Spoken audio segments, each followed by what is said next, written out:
Monster Island. Prologue. A lone figure sits on a white sandy beach, looking out to the setting sun. The sea moves peacefully towards the beach, without a care in the world. A storm has subsided, and now the sea is dragging the wreckage from a ship caught in the disaster to the island. The figure has his hands entwined under his auburn goatee, his gray eyes soaking in the sunset from behind his glasses, resting on his hooked nose. As soon as the sun goes down, another figure emerges from the tree line. Completely bald, skin as pale as milk, and pointy ears like a bat. He looks towards the lone figure on the beach and makes his way over wrapped up in a black cape. Another storm, Victor. Indeed, the sea shall bring everything this storm has claimed. The figure sits next to Victor and joins him looking out at the sea. Good to see you again, Victor. Did you enjoy the sunset? I don't have time to waste on such trivial matters. This washed up on the shore not long ago. Victor holds up a wallet, still soaked from the sea. More people will be joining us. Still trying to prove me wrong? Of course, humanity is something worth keeping. I've proved you wrong countless times before. I only need one to succeed. Let's see what we got in here. Victor opens up the wallet and starts studying the content. Driver's license. Why waste time in metal machines? His name was Henry Gale, organ donor. You're like him. Photo of a wife and children, loved ones, gives life meaning. Just a chemical reaction. All that really matters is mating to reproduce. Never underestimate the power of love. Movie ticket, some film called a snowstorm. Waste of time. Real world all around them and they choose to spend time in fantasy. It's not a waste of time. Shows creativity. It's a way of... It's a waste of time. Last thing inside is some money. So you can buy useless items you don't need. All these items are the definition of humanity. You've lost yours. Everyone is an animal. This concept of humanity is just something we created to make ourselves think we are better than animals. We are not. We need to accept our animal nature. That tiny voice inside our head, telling us to take what we want, to kill, to prey on the weak. Not everyone's like that. People turn into that.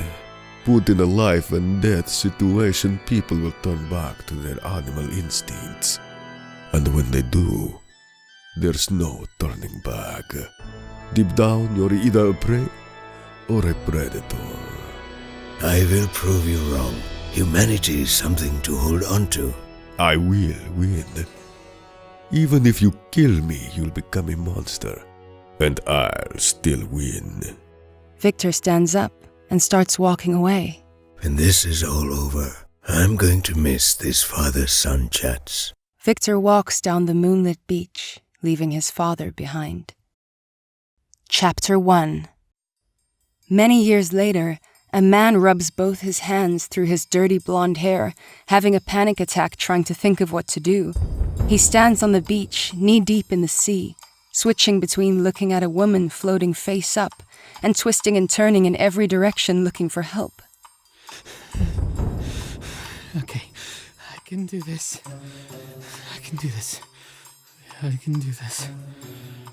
The man grabs the woman by her soft hands and drags her onto the beach. Wet sand covers their clothes completely. The man drops to his knees and starts panicking, thinking what to do. He goes to place his hands on her red tank top with spaghetti straps, only to slightly jerk his hands back, not wanting to touch her breasts. He looks at her innocent face, her ginger hair flowing into a single braid floating in the water, her freckles covering not only her face, but other parts of her body too. He powers through his uncertainty and starts performing CPR on the unconscious woman, counting every push. 1, 2, 3, 4. 1, 2, 3, 4. The man jumps, falling into the sea as the woman starts breathing. She looks around in all directions, studying her new environment, before seeing the man sitting in the water. He pulls his blue hood over his head. What happened? You, weren't breathing. I, put my hands on your chest. CPR. CPR. I hope you don't mind. You saved my life. Thank you. Where are we? I remember the storm. Life raft. Then it's all a blank. I remember everything. The man sits down on the sand next to the woman and looks out to the sea, reliving the events. I was also in the life raft. Not many made it on. As we were leaving the sinking ship, more people were wanting to get on. Like rats trying to flee. Please don't mention rats. I can't stand them. A riot broke out. I'm guessing you were the woman who got knocked out and fell into the sea? Yeah. Elbow in my face. Then it all went blank. The raft began to sink, and everyone was in the sea before long. So there should be other survivors. I don't know. If we made it, other people would have as well. My name's Serenity. Ethan. Thank you for saving my life, Ethan. Ethan continues looking out towards the sea, as if he didn't hear her. Serenity turns around, away from the beach, and towards the island. Where are we? Ethan turns around and looks towards the island with Serenity. A thick jungle fills the majority of their view, with mountains rising up further into the distance, and a single pillar of pure black smoke. Do you see that? The smoke? Yeah, let's go. Serenity stands up and starts marching off towards the jungle. What? You want us to go into the jungle? Are you crazy? We'll die. Serenity stops and turns towards Ethan. What makes you say that? Anything could be in there. The smoke could be cannibals. Cooking someone. Ethan, I know you're scared, but doing nothing will get us killed. We have no food or water. Going inland, we'll find a river and some fruit. That smoke might be cannibals, or it could be help. The only way we'll find out is if we go.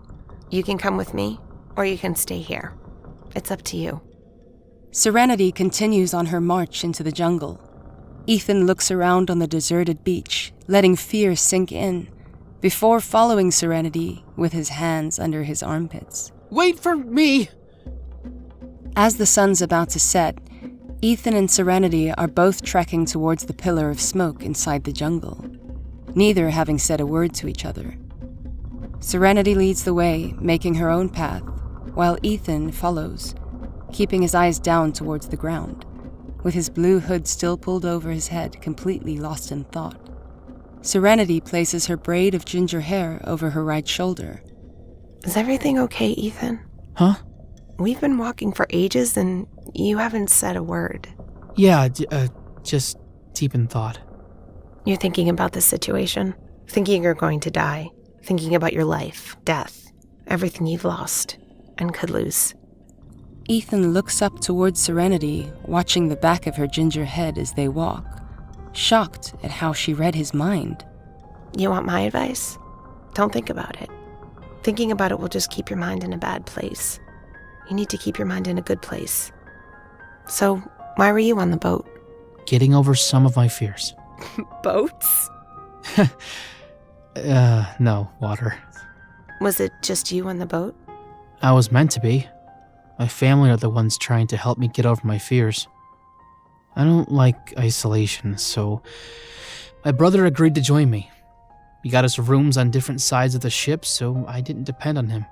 He probably went down with the ship. What's his name? Jason. What did Jason do? Army. He was in the army. Always looking for a fight. Well, with the training from the army, Jason would have gotten off. Serenity quickly turns around and looks into Ethan's light blue eyes.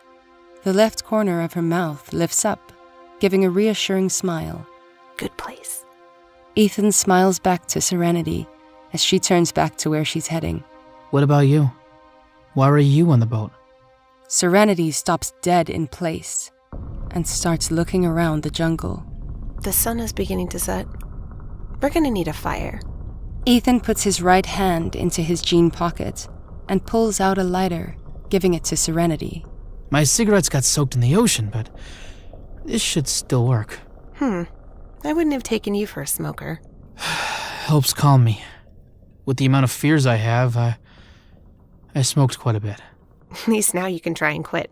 As the sun goes down, Serenity and Ethan have built a roaring fire and made camp for the night. Both are sitting around the fire, enjoying the heat, just finishing eating fruit from the trees above. Ethan has his cigarettes out, trying to dry them from the fire. Serenity begins stroking her braid that's placed over her right shoulder. Oh, this isn't even gonna work. Keep going. Huh? If you give up now, you're going to do nothing. So you might as well keep trying. Did you hear that? I didn't hear anything. It's just your mind playing tricks. Serenity's chestnut eyes widen upon hearing the noise. That one I heard. Serenity puts a stick into the fire to make a torch. She holds the torch out in front of her, trying to see the origin of the noise. From out of the darkness, a zombie emerges, covered in the glow of the torch. That's a zombie. It can't be. That's a zombie. Serenity and Ethan move backwards as the zombie staggers towards them. Can we go now? Follow me. Serenity starts jogging through the forest with the torch in one hand, lighting the way as Ethan follows. From every direction, more and more zombies appear, slowly making their way towards fresh meat. Both Ethan and Serenity come to a complete stop, having a hard time believing what they're seeing. What are we gonna do? We keep moving. Serenity and Ethan start sprinting through the jungle, trying to escape the ever-growing horde of zombies. Ethan's foot gets caught on a root, causing him to collapse to the ground. He looks up to see Serenity's torch slowly disappear into the night. Serenity! Serenity stops running and turns around, unable to see Ethan. She starts making her way back until her torch lights up Ethan on the ground, looking up at her with terror on his face. We have to go before they catch up. A massive figure stands behind Serenity, hidden among the shadows. He hits her over the head, knocking her out cold before doing the same to Ethan.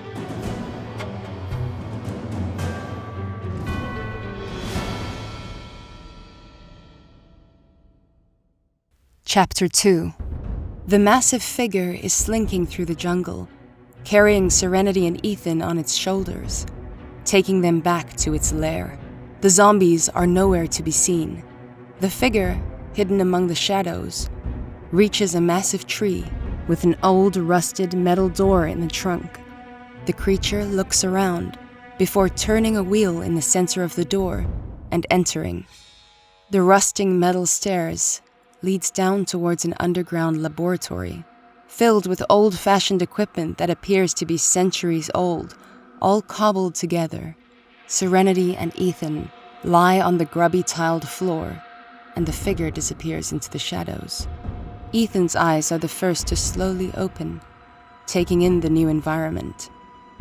Upon discovering he's in a new location, the fear sinks in, and he begins to panic.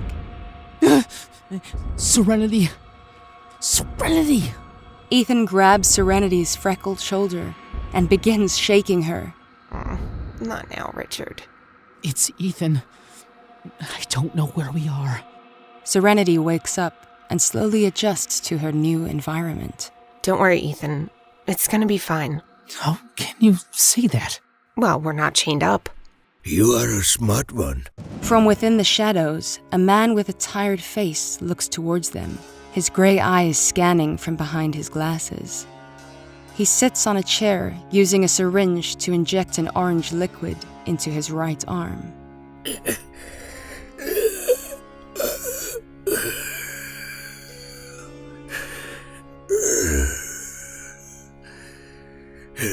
Don't worry. In my old age, you need all the help you can get to keep going. After he injects the mysterious liquid into his frail body, he grabs a cane to help support him as he makes his way over to Serenity and Ethan, his left hand stroking his goatee, auburn with signs of white hair. As he steps into the light, they can see he's wearing clean black trousers and a fresh white shirt tucked in. Forgive my son for his harsh methods, but he wanted to get you away from the zombies soon as possible. So those things were zombies. What would make you think otherwise? Zombies don't exist. The old man gives them a strange look. Of course they do. They only come out at night. Now, my name is Victor Frankenstein. Sorry, Victor Frankenstein? You've heard of me? Yeah, we've heard of you. So your son is the monster. What about my son? Nothing, just wondering where he went off to. He likes to spend time in the shadows. He doesn't like to be in the torchlight. Is it just you down here? Well, obviously, there's my son, but another fellow is also here. Victor, you here? I am indeed. I wonder we have guests. From down the stairs, a man walks towards the group while scanning the room.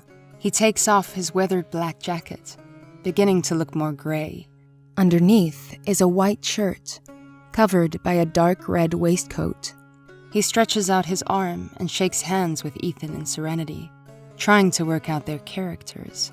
His black hair just long enough to hide the scars on his forehead. Good to meet you. My name's Abraham Van Helsing. Serenity and Ethan look at Van Helsing in disbelief. I'm Serenity, and this is Ethan. So, how did you two end up on this island? Our ship got caught in a storm, washed up here. Oh, so there might be other survivors out there. I told my son to bring back anyone he found. We didn't know if he succeeded, but we hoped. My brother was on the ship. He'll be on the island somewhere. Nothing we can do for them now. What? Middle of the night. If we go out there, we'll only be putting ourselves at risk. He's right. Zombies and vampires roam the island at night. Best wait until morning. I do my best to kill as many as I can when the sun goes down, but I never stay out the whole night. We'll just have to wait until morning. How did you two come to be on this island? Well, Victor has been on this island probably since the dawn of time. My plane crashed on the island must have been 10 years ago now. 9 years and 316 days. Me and my wife survived the crash. Victor found me and took me in. What about your wife? Something else got to her first. Serenity notices his wife might be a sore topic and chooses another path. Van Helsing, if you've been on this island for that long, is there no way to leave? Of course there is. Victor offered me his boat, but I can't leave. You have a boat that can take us home? Of course. Why can't you leave? I can't leave my wife. Victor, can we use your boat to get home? Victor places his hands under his chin, thinking about the question as he strokes his goatee. I will give you my boat if you two help us out first. What do you need help with? We need help to kill a Pharaoh. A Pharaoh? On this island, there is a tomb where the Pharaoh lives. We don't know anything about him. We know what he does, though. He takes people and mummifies them, stealing their life force. He's lived for an incredibly long time. And it's time we put him to rest. No one should live that long. I'm guessing you lot don't get on? He mummified your wife. Van Helsing looks at Serenity in complete silence. At first light, come with us to the tomb. Help us kill him, and you two can go home.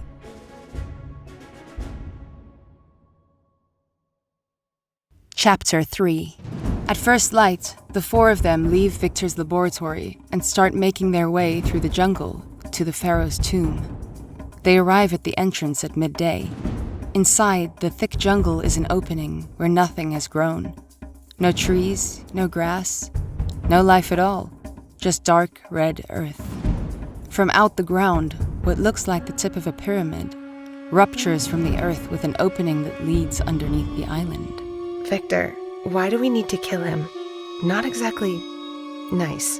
I know what you're thinking, but the Pharaoh captures people, stealing their life force, just so he doesn't have to face death. Don't you think he needs to be stopped? Yeah, I guess he does. You don't get to decide what happens to him. I do. You're right, Abraham. It's your call. Van Helsing takes his bag off his shoulder and begins taking out weapons. This crossbow is mine. However, I've got a few axes you two can use. Not much skill needed, really. Hack and slash. Ethan notices a gun around Van Helsing's waist. What about that gun? Can't we use that? The bullets aren't designed for pharaohs or mummies. I made them for another creature in mind. What about you, Victor? Victor rests on his cane, injecting the mysterious orange liquid into his arm. My mind is all I need. Just need to keep on top of my medication. What is that liquid? I told you, it helps keep my body ticking. How do we kill the mummies? I don't think axes will do the job. Fire will do the job. Leave that to me. Anyone got any questions? Let's end this. The four of them descend into the entrance of the tomb, unaware of what lies before them. The only light is from the torch Van Helsing is carrying as he leads them slowly down the confined corridors. If this place is going to be a maze, then shouldn't we leave a trail in case we get lost? A trail wouldn't just lead us out. It would also lead the mummies to us. Unless you're itching to face off against them. Let's not leave a trail then. Wise idea. As they adventure further into the tomb underneath the island, sarcophaguses start appearing indented in the walls. Van Helsing turns around to everyone, holding his index finger up to his lips before he slowly edges forward. At the back of the group, Serenity keeps checking behind her, making sure she's not about to be ambushed. Further along the corridor, the tunnel separates into 3 more. From out of the middle one, a rat scurries along the sandy bricks towards the group. The rat starts moving past them completely undetected until it reaches Serenity. The rat jumps onto her shoe, causing her to look down in horror. Oh, it's a rat. The rat flees at the same time everyone else turns around to Serenity. In the complete silence, nobody moves. From out the corner of everybody's eyes, they see the sarcophaguses begin to open. Move! Everyone begins running down the tunnel as the mummies begin to wake from their slumber. Do we need to hurry? They're not that fast. Doesn't matter. They outnumber us. Easier to trap us. You don't want that. Van Helsing is the first one to reach the 3 tunnels branching off, and goes down the middle one without hesitation, followed by Ethan, scared out of his mind, pulling his hood over his head. Victor hobbles into the tunnel supported by his cane, before mummies arrive from the left-hand tunnel blocking off the middle. Serenity has no choice but to take the right-hand tunnel, grabbing an unlit torch as she does. Van Helsing continues leading the group down a tunnel, unaware Serenity has been separated. As they're running, Ethan steps on a stone that's secretly a trap. A door slides from out the wall behind him. Van Helsing and Ethan turn around just in time to get a brief look at Victor before the door separates them. Victor! Serenity! Victor turns around to look for Serenity, only to see an empty tunnel. She's not here. Hopefully she just got separated. Don't worry about me. Just keep moving. Van Helsing grabs Ethan by the shoulder. Come on, you heard Victor. You're just going to leave them. Victor said to keep going. I trust him. Victor, resting on his cane, turns around to face his fate. The mummies are slowly shuffling towards him. Victor lifts his cane off the ground, holding it in both hands, and stands up tall. You cannot hurt me. I'm protected. Victor walks down the passageway as the mummies move to the side, allowing him to pass. His old hand moves along the wall, searching until he sees a certain symbol, a sun with an eye in the center. He presses the symbol, and the wall moves away, revealing a hidden tunnel. Victor enters before the door slides back into place, as if it was never there. We're going to die. This is it, isn't it? Ethan and Van Helsing are slowly moving down the tunnel. Keep quiet. We don't want any more mummies on us. Our way back is blocked. They emerge into a room filled with gold coins, glittering from Van Helsing's torch. In the center of the room is a skeleton, lying up against a pillar that's holding up the ceiling. Tunnels lead off in every direction. Well, at least we have options. Looks like our luck is beginning to change. Ethan's light blue eyes are fixed at the skeleton, as if he's seeing his fate. Van Helsing makes his way around the room clockwise, weighing their options. Our future. This is what's going to happen to us. Of course. We're all going to die one day and rot away to skeletons. Van Helsing inspects the final tunnel to the right. Ethan begins to make his way over, when suddenly, Van Helsing pulls out his crossbow, pointing it at Ethan, ready to fire. Don't move. Ethan's face is filled with fear. There's a wire just in front of you, at your neck. If you keep walking forward, you'll lose your head. Van Helsing lowers his crossbow. It goes from the pillar to the wall. Go around the other way. Ethan makes his way around the room clockwise, avoiding the wire. Thanks. Don't mention it. Stick with me and you just may survive. Victor continues down the secret tunnel, leading to a room filled with jars. Inside each jar are different organs. Victor begins studying them through his glasses, before picking up a jar containing a brain. You will do nicely. Victor goes up to a wall opening, another secret door leading out into a passageway. Van Helsing and Ethan emerge into the Pharaoh's main room. All around them are sarcophaguses sealed shut, torches hanging from the walls lighting up the room, showing off ancient tapestries. Up above an altar with their back to them is the Pharaoh, studying one of the tapestries. He stands there in a robe of pure white, decorated with gold and blue, his headdress hiding any hair he might have. Van Helsing signals Ethan to remain quiet, and they slowly make their way towards the Pharaoh, slowly getting closer, a few feet away. I made them all myself. Must have some way to pass the time. And they did take a very long time when you have to make the thread yourself. Although, I guess that's the point. Do you really think I was born yesterday? I've known you've been here the whole time. That's why I have traps, to alert me of any intruders. Causing trouble, are we? Only in self-defense. Self-defense? You four come intrude into my home to try and kill me. It sounds like you've made your peace with it. The Pharaoh turns towards Ethan. And what about you, Quiet Mouse? You sided with them? They said you take their life force so you can live longer. Yes. However, I don't kill them. The Pharaoh starts walking around the room, not dazed at Van Helsing aiming a crossbow towards him. The Pharaoh arrives at a sarcophagus and begins to open it. Don't open it! Scared what you'll have to face. From out of the sarcophagus, a mummy slowly steps out. The Pharaoh begins unwrapping the bandages from around its head, revealing a beautiful woman with no signs of decay. Your wife is better like this. She cannot decay. I remove their organs so they can be at peace. Tell me, Quiet Mouse, how much of your sadness comes from you thinking too much? Wouldn't it be better if you could turn your brain off? I suppose?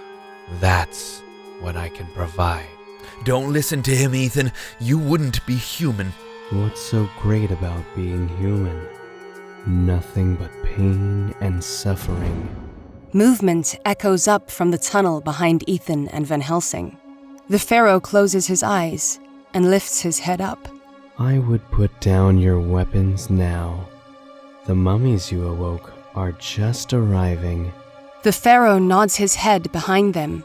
Ethan quickly turns around while Van Helsing stays fixed on the Pharaoh, believing it's a trap. Ethan sees light coming down from the passageway. Van Helsing! I can see light! From a torch? Yeah. Mummies don't carry torches. The Pharaoh's eyes spark open. From out of the tunnel, Serenity and Victor join them. Sorry we're late. Any mummies coming? No. Victor discovered a secret room. We trapped them inside. So it's just us. Good. Van Helsing begins marching towards the Pharaoh, who turns towards Victor. I've heard much about you, Victor. So good to finally meet you. Van Helsing comes face to face with the Pharaoh. You know how badly I've wanted to kill you. Answer me! Yes. Good. I've wanted to make sure you knew that. I forgive you. Van Helsing turns around and makes his way over to his wife, while everyone looks at him in shock. Van Helsing embraces his wife in one final hug, before laying her down on the floor and putting his weather jacket over her. He lights her with his torch, and the bandages quickly catch fire, and it's not too long before the whole body is aflame. Van Helsing watches the body burn, while everyone remains silent. Let's go. We're done here. Van Helsing leads the others out of the pyramid, with Victor close behind him. Abraham, are you sure you want to leave? I thought you wanted revenge. Revenge won't solve anything. All it would do is give someone else a reason to avenge the Pharaoh. It will keep on going in a cycle until everyone's dead. But the Pharaoh doesn't have anyone to avenge him. That's not the point. They exit the tomb, resurfacing to the island, all thankful to breathe fresh air. Van Helsing has his eyes closed, adjusting to what has just happened. Victor is the first to realize that the sun has set and night has arrived, with all the horrors that follow.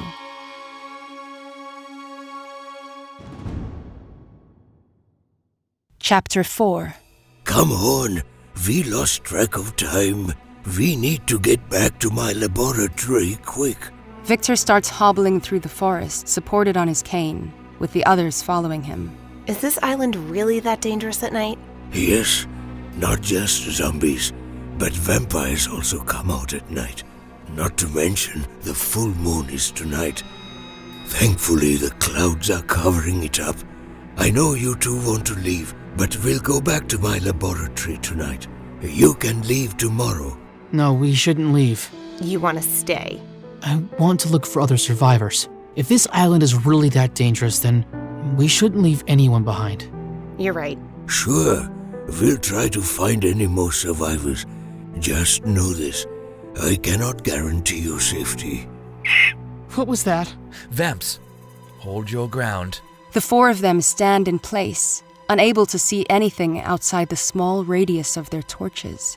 Suddenly, a bat comes flying straight towards Victor, who knocks it away with his cane. They all look around, waiting for the next bat, when a swarm comes flying in every direction. While they're swinging whatever weapons they have in every direction, hoping to hit something, a bat transforms into a vampire right behind Ethan. He smiles, showing off his fangs, as he silently moves behind Ethan, grabbing him around the chest with both arms and dragging him away from the group. Serenity turns around just in time to see the vampire throw Ethan away, only to be dragged up into the cloudy sky by a swarm of bats. Ethan! The remaining bats disappear into the night, leaving the survivors. Victor and Van Helsing turn around, looking for Ethan. Ethan, it's safe to come out. The vamps are gone. He's not hiding, you fucking idiot. He just got taken by the vampires. They've probably taken him to Dracula. He'll become a vampire. Right. Let's go after him. We should wait until morning. It's dangerous at night. We have already been attacked once. I don't care. Ethan needs our help. He helped us even though he was terrified. If anything, that makes him braver than any of us. Just tell me the way. I'll go by myself. I'll show you the way. But if you plan on storming the castle, I'm afraid I wouldn't be much use. Just get me there and I'll do the rest. Storming the castle is suicide. You won't succeed. Is there any other way to get Ethan back before they turn him? No. Just get me there and I'll do the rest. Van Helsing. Serenity turns to Van Helsing, who's been looking off in the distance, going through different paths in his head. I don't know. This is the first time in a long time that I don't want to fight. The anger's gone. I've finally found peace, and I don't want to risk losing that. Ethan helped me put my wife to rest. If I have to lose peace in order to keep him safe, I say it's worth it. I'll storm the castle with you. Ethan wakes up inside a small, dark cell with bones scattered around the floor. Outside the cells, candles fixed to the black stone walls provided dim lights for Ethan to see the horrors around him. In the cell next to him sits an overweight, bald man in torn clothes, with a long black beard hiding his double chins. So you're finally awake? Yeah, where are we? Last thing I remember was the ground far below me, as if I was flying. We're in a dungeon. Were you on the ship as well? Yeah, I was on a ship. When the ship went down, I think we died. And now we're in hell. We're not in hell. We're captured by vampires. They don't exist on Earth. But hell, where all kinds of creatures live. Now that I believe. Listen, we may be in a vampire dungeon, but we can't escape. Vampires die in sunlight. We'll escape then. It's not just vampires here. They also have their guards. Werewolves. Chapter 5. Hidden by mountains on all sides, the castle stands taller than the forest that surrounds it. No one is able to see how tall the castle is at night. The black stones blend seamlessly into the sky. Outside the castle, Victor has led Van Helsing and Serenity to the gatehouse. The portcullis appears to be missing, allowing a clear passage through. They remain hidden among the trees, staying undetected. Just through the gatehouse, you'll have a courtyard. Try and get inside as fast as you can. If you're out in the open, it's easier for them to attack you. Prisoners would be in the dungeons. Just find some stairs and follow them down. We'll leave the torches behind. Keep to the shadows. Into the courtyard. Get inside as soon as we can. Go down. Got it. Thanks for your help, Victor. It's a pleasure. I wish you two the best of luck. In case I don't make it out alive, Victor, thanks for everything. Van Helsing sets off before Victor can respond, crossbow in hand. The left of Serenity's mouth lifts up, giving Victor her reassuring smile. She picks up her and Ethan's axe before following Van Helsing. Inside the castle, Ethan continues talking to the other prisoner inside their cells. There's no way to get out of these cells. We cannot escape. Do you think I was the only person in these cells? There were more, and not one of them escaped. There were other people? What happened to them?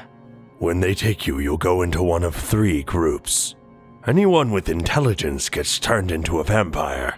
Anyone with strength becomes a werewolf. And if you don't fit into either, you become livestock. Livestock? Where do you think those bones came from? Ethan looks down at the bones in disgust. Ugh, lovely. Oh, it sure is. From out of the shadows, a man emerges with his tattooed arms out, opening himself to Ethan. Hey, baby brother. How are you? Jason? You're alive. Oh, I've never felt this alive before. On the back of Jason's buzz-shaved head, you can see claw marks. You have to help us escape. Ethan turns back towards the prisoner. See, this is how we get out of the cells. What are you talking about? Your brother is one of them. Ethan turns back to Jason, unsure of what he's just heard. He makes it sound bad, but trust me, this is going to help you. All your fears and paranoias, it'll just disappear with the wolf scratch. You're a werewolf? I tried to fight it, me being the idiot I was. Trust me, Ethan, all this primal power. My reflexes are fast. All my senses have improved. I can see the dark as clear as day. All this while I'm still a man. Oh, I can't wait for the first moon. The power as a wolf must be incredible. I've come to help you, baby brother. Can't you see that? Okay. I'm proud of you, baby brother. Your new life awaits. Jason pulls out a set of keys and unlocks Ethan's cell. Ethan quickly rushes towards the door, grabbing a bone and whacks Jason on the head, knocking him out. He collapses onto the stone-cold floor, and Ethan looks down at what he's just done. Suddenly realizing he's holding a human bone, he quickly drops it and rubs his hand against his jeans. Ethan picks up the keys and releases the other prisoner. Good going. But now we've got a castle full of vampires. We're going to get caught. Either way, they're going to get us, so we might as well try. Come on, keep your mind in a good place. Ethan turns around and starts picking up Jason. What are you doing? Leave him behind. He's my brother. I'm not leaving him. He's a werewolf. He's still my brother. Ethan leads the way up the spiral staircase, carrying Jason over his shoulder. Serenity and Van Helsing sneak through the gatehouse into the castle. You would have thought it would have been locked. Why? They don't have anything to fear. Can't wait to prove them wrong. Serenity and Van Helsing cross the empty courtyard. They begin making their way over towards the entrance into the main castle, when bats start flying down, transforming as they hit the ground. The vampires stand there, watching their prey. Let's give them something to fear. Van Helsing aims his crossbow and hits a vampire straight into the heart, reducing it to ash instantly. The other vampires bare their fangs and charge. Serenity starts hacking and slashing with both axes, while Van Helsing shoots them with his crossbow. They continue fighting the vampires until they're down to the last one, who backs away with fear in his cold, dead eyes. Serenity turns towards the howl, while Van Helsing looks up at the sky to see the full moon emerging from behind a cloud. How do we kill a werewolf? Silver bullets. I've only got 4. Better make every shot count. From out of a doorway, a man crawls along the floor in pain, out onto the courtyard where his body soaks in the moonlight, his hands digging into the ground as his body begins to deform. Muscles increasing rapidly in size, hair ripping through his flesh. They watch in shock as the man, now a werewolf, stands on its hind legs and lets out a final howl. The werewolf stares directly into Serenity's chestnut eyes before pouncing. She remains fixed in one place until the last second when she gets knocked down by Van Helsing. Keep your head. Van Helsing stands up to face the werewolf as it circles around them. Van Helsing draws a gun, loads the 4 silver bullets from his belt, and waits. The werewolf continues circling them until Van Helsing starts walking away from Serenity. What are you doing? Stay there. Trust me. With the 2 of them separated, the werewolf finally strikes. Van Helsing aims and fires. The silver bullet hits the werewolf's heart as it's jumping through the air. The creature falls to the ground, transforming into a naked man with a massive gunshot wound in his chest. Van Helsing turns towards the noise, aiming his gun, to see Ethan emerging from the doorway, with Jason over his shoulder and the prisoner following him. Whoa, don't shoot! It's me, Ethan! Serenity and Van Helsing go running over towards Ethan. What are you 2 doing here? Here to save you. Seems like you didn't need us. Well, you 2 cleared a way out. This is my brother. And this guy was also on the ship with us. Don't worry, we're getting you out. Don't speak too soon. We're still inside their castle. He's right. Let's move. As they start retreating across the courtyard towards the main gate, a bat flies down, transforming into a man who blocks their path. Wrapped in a pure black cape, only his bald head is on show, skin as pale as milk, and pointy ears of a bat.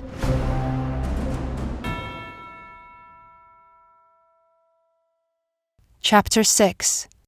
The man's cold, black, soulless eyes look right at them, unafraid, as Serenity and Van Helsing hold their weapons ready. The man opens his arms up wide, greeting them. His cape opens up, revealing a suit of red and black. Welcome. Did no one tell you it's rude to enter another man's property without their permission? Let me guess. You're Dracula. Yes, but now I have a question for you. Do you know why you are here? A storm brought us here. And there was no higher power behind it. God. Okay. Are you telling me that you, Dracula, believe in God? I was not talking about God. I was talking about me and Victor. Let me explain.